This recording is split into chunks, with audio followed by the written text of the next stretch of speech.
Otherwise, just stop complaining.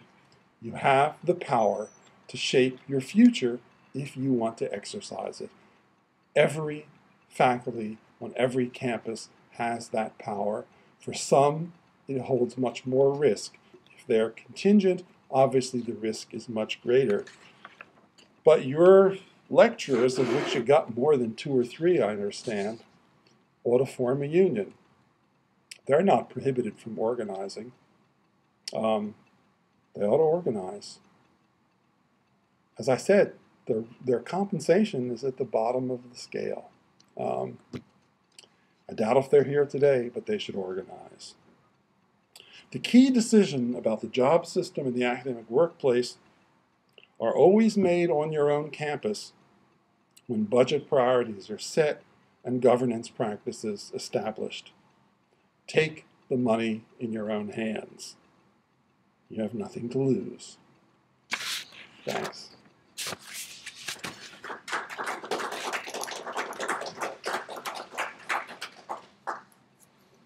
Happy to do questions.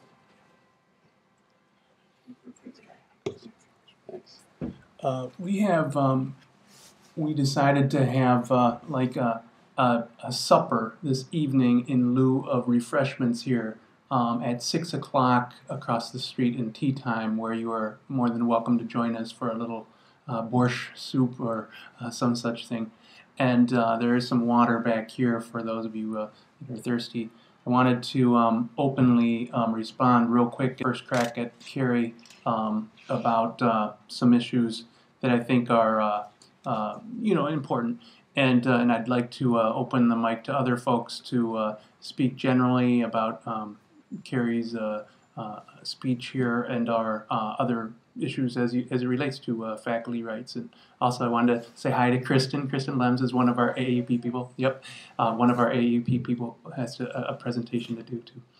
So my first response to Carrie, first of all, was thank you for outlining very well both the national and the regional and issues. And I guess this isn't any great secret at our university, but our administration has had some trouble getting in some financial reports. As I'm understanding, we're for the second year negligent about getting in our general financial picture to the. It generally goes to the Chronicle. Ultimately, it's reported in the Chronicle of Higher Education, and it hasn't been reported for a couple of years. Come again? It hasn't been reported in the AAUP journal. Now, I'm just wondering. Really, I think that this could probably be resolved in a quick manner because we've gotten it there before. But it may be. I know it's not an oversight, and we've our representative Michelle Magnon in FWCC has asked about when that's going to be posted and what the problem is. And so, Carrie, I mean, are we missing a procedure or something? Well, if you're saying your salary data if you're saying your salary data is not in the annual salary report, that's all voluntary data. Some of it comes from administrations around the country. Often they provide it because their faculties are insistent that they do. But we do rely on faculty reminding the administration that that's data that they have to produce, or I would, in this case, something a little stronger than reminding seems to be necessary. That's data they have, right? I mean, it's data they've got. They don't have to go too far for it. I mean, the series of, because you're at a private institution, there's some data that's not going to be so readily available. You would have to really press to get not just budget statements from your administration, which, by the way, in and of themselves are completely useless. There's nothing. A budget is just it's a guessing game. It's a planning document. It's a hypothesis. You can't use budget data unless you also have financial data about how money was actually spent beforehand, right? You need to know how the money was actually allocated and spent last year, the year before, the year before, and the year before. and then compare that to the budget. And then what's even harder is to find out about funds that aren't listed on the budget, because basically, there is no administration of an institution larger than a classroom that doesn't keep some funds offline. So, if you look at the budget, can we afford this, can we afford that? There are probably going to be pots of money. We've never found an institution that doesn't have them that aren't on the budget. So, geez, we're in trouble, we got to make cuts. But they haven't shown you they got this money over here. I mean, look, I was administrator for a few years. One of the things I did was squirrel away funds in an account the dean didn't know about, because that was the only way to have enough to build up reserves to do interesting things that weren't officially approved, and it was the only way we could sort of guard against hard times. So if an honorable person like me did that as an administrator, think of what the really nasty folks out there are going to do. I mean, the budget just doesn't tell you what you need to know. You need to push further and harder. And I realize it's hard to do that at a private institution, but if you have a strong enough AAUP chapter, you can get that data. I think the failure to provide the faculty salary information is just, that's a little hard to believe because they have it, right? Some of the other stuff that one wants to know about financing would take more work than that. But there's no secret, because all of that information is voluntary. There's nothing that compels a campus to give it to us.